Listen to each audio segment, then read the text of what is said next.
When the two little McLaughlin boys, Don at 5 and Jean at 3, walked out onto the Atlantic City boardwalk in 1934, most likely Don was leading the way.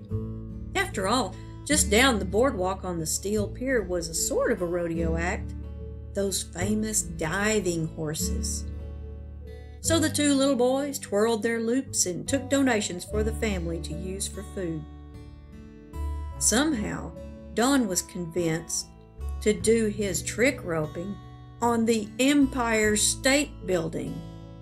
That little guy had a lot of guts. Don and Jean were paired in an act for Everett Colburn, performing with the World Championship Rodeo in New York and Boston.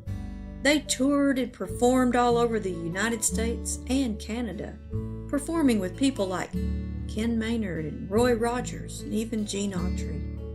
The McLaughlin boys worked with Colburn for 15 years.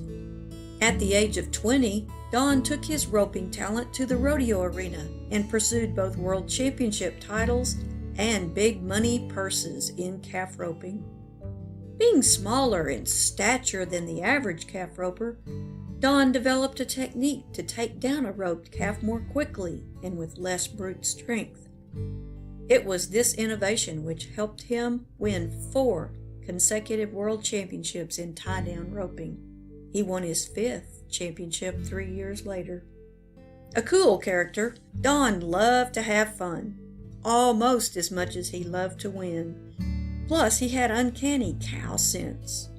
Months after roping a calf, he could recognize that same calf and remember its moves and habits.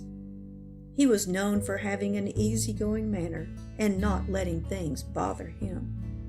In 1960, Don became the first man in NFR history to win average titles in the 2 final events in the same year. He was part of the inaugural group of rodeo greats inducted into the Pro Rodeo Hall of Fame in Colorado Springs, Colorado, as well as the National Cowboy, Western, and Heritage Museum Hall of Fame. He continued roping all of his life and was also honored by the Pendleton Roundup and Cheyenne Frontier Days Halls of Fame. Don held trick roping schools and produced a booklet on the sport. The introduction is written in a casual style. This little book was written to tell you how to do some of my favorite spinning rope tricks. No doubt many people learned from his down-home styled instructions. We know he passed on his knowledge and skill to his son Mike, who competed in the NFR and won titles in the 1980s. The Dublin Rodeo Heritage Museum is happy to honor Don McLaughlin for his contribution to the World's Championship Rodeo. Though Don passed away on July 20th, 1994, his memory is etched in rodeo history.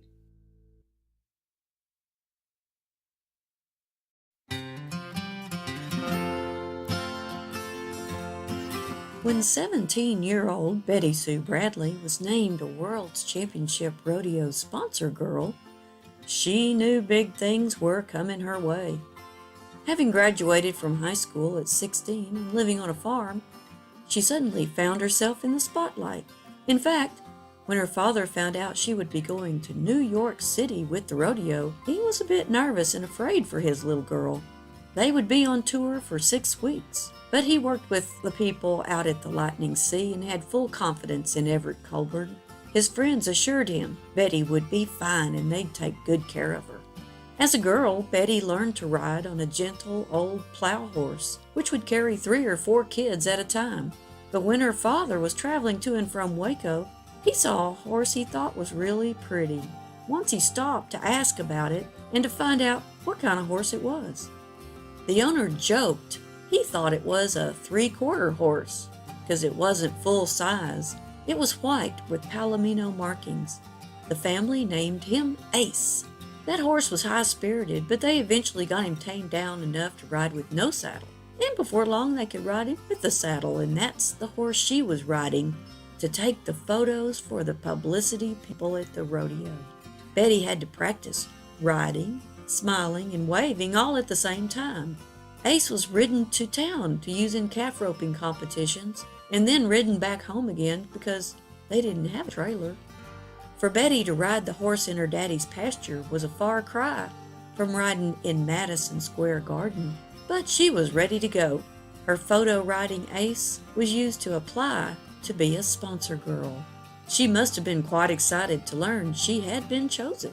Sponsor girls for the World's Championship Rodeo were featured in the printed programs, did publicity appearances such as roping appliances, meeting mayors, and visiting children's hospitals.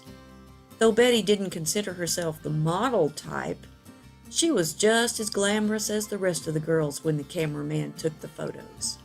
They spent 4 weeks at the Paramount Hotel in New York City and then 2 weeks in Boston. The sponsor girls were expected to participate in the rodeo by riding in the quadrille, a type of square dancing on horses.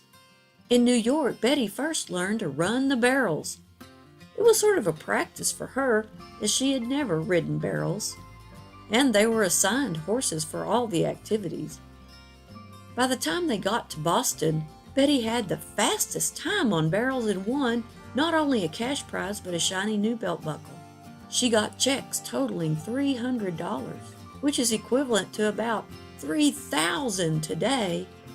Don't you know she was on top of the world? Perhaps it was her success that caused her to be crowned the Dublin Rodeo Queen in 1951, and she again jumped at the chance to be a sponsor girl. Being a little more experienced, she went to restaurants like Ruby Foo's Chinese and a Latin club something like the Copacabana. This postcard was written at the table at Ruby Foo's saying, "We are eating Chinese food here. Haven't tasted it yet. Keep this card for me. Love ya, Betty Sue." She sent that card to her daddy and still has it today. The next year, 1952, Betty was again crowned the Dublin Rodeo Queen, the only woman who ever received that crown twice. The Dublin Rodeo Heritage Museum is glad to honor local gal Betty Sue Bradley Hayes for her participation in the World's Championship Rodeo.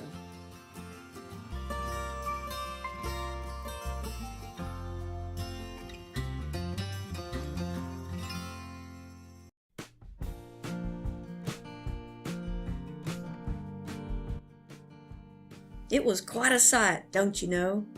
A pair of brothers, one 3 and one 5 years old, dressed up in their best Western wear boots and twirling ropes on the Atlantic City boardwalk, collecting a few nickels in their cup to help out the family. The Great Depression was in full swing, and if swinging a rope could buy a little food and fuel, the boys were willing. Little did Gene know he was on the road to not only rodeo stardom, but also to be a top movie stuntman.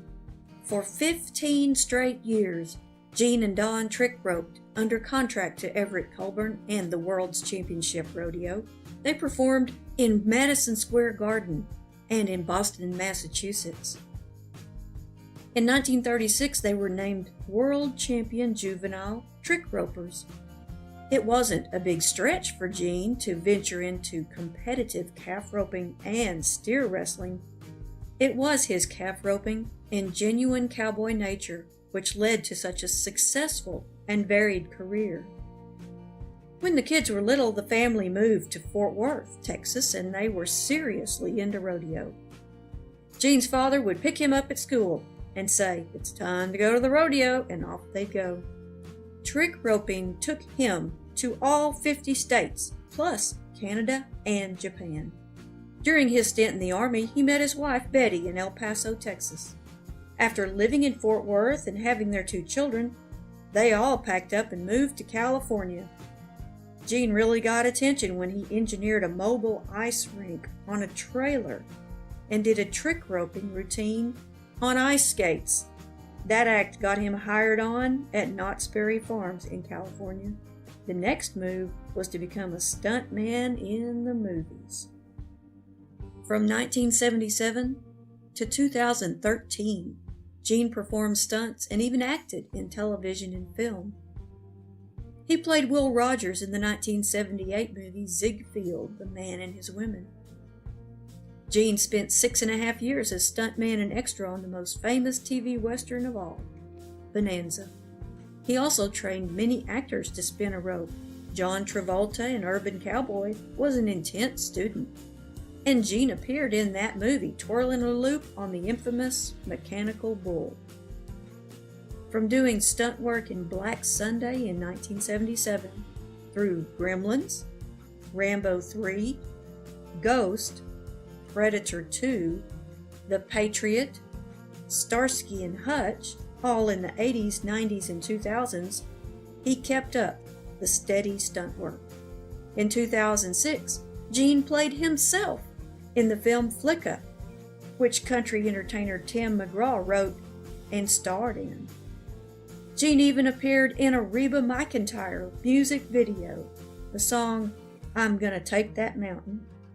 An award-winning documentary about Gene's life called Hollywood's Last Real Cowboy is a testament to the influence this man has had on his sport and his friends. One wrote a song about him. Others call him their hero, mentor, and all-around amazing guy.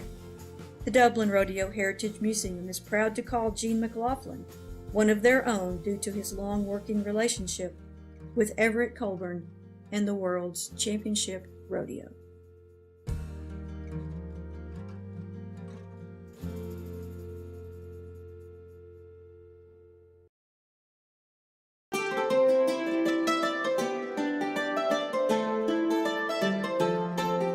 Born into a ranching family, Nancy Kelly knew what she wanted to be when, at the age of 3, she experienced two very important events. First, she was chosen as the most beautiful child with the most beautiful hair. The second was when she saw a magnificent sight. A flashy woman dressed in all white rode a snow-white horse around the rodeo arena. The little girl was enthralled. Her grandfather was a cowboy in Coleman County, and her father traveled the rodeo circuit as calf roper. The family often attended rodeos, and Nancy watched all the performers intently to learn everything she could. At only 9, the shy little girl mustered all the courage she had to approach an acquaintance of her father's, who was in the rodeo business. She stepped right up to him and asked if she could perform in the show. Children of rodeo regulars were often booked to do exhibition acts. Right then and there, she was hooked. Nancy would become a rodeo performer. She trained in acrobatics, dance, and even the trapeze to tone and prepare her body for trick riding. Nancy, a natural athlete, was noticed by Everett Colburn of the World's Championship Rodeo Company. Recognizing her talent, he bought a part Shetland, part thoroughbred paint horse to give to her, but Nancy and her mother felt compelled to pay him for that animal. She named him Candy. He was 4 and Nancy was 14. They performed together for many years. While working for Colburn, he suggested an idea to Nancy for a trick to perform. The combination of doing the Roman stand along with twirling 2 rope loops on a running horse became her signature performance. As the only woman to accomplish this trick took her to Madison Square Garden in 1947 to perform with the World's Championship Rodeo at age 17. She has said that Colburn was larger than life, colorful, and made rodeo the same. He became a surrogate father to Nancy, and his daughters introduced her as their sister. Nancy and steer wrestler Lynn Shepherd met at the rodeo and eloped after 2 years of courting. Nancy was 18. They were married 60 years until his death in 2008. Their son Lex was born in 1951, and Nancy couldn't wait to get back to performing. After only 3 weeks, the little family hit the road in a travel trailer. An accomplished seamstress, she designed and created her own costumes. There's even one story of corresponding with another performer, Virginia Rieger, by mail, where they designed the costumes and the roping act through letters and drawings. Also, we have Nancy to thank for colored denim. It was at her request to the president of the Lee Company for denim pants to be made in colors other than blue. The petite gal did do some modeling for Tony Lama and Lee. and she kept up the pace for several years, but retired from the grueling schedule of rodeo circuit in 1961. One day in November of 1998, a fellow touring the country on a motorcycle was in Globe, Arizona, and wanted to interview someone. Being the celebrity of the area, Nancy was called, and she invited the man out to her place. He took this photograph of her performing her famous rope trick standing on his Harley Davidson. She has influenced others to appreciate rodeo and Western living by being an inspirational speaker. In addition to the National Cowgirl Museum and Hall of Fame, she was also inducted into the National Cowboy Museum and Hall of Fame, as well as the Pro Rodeo Hall of Fame.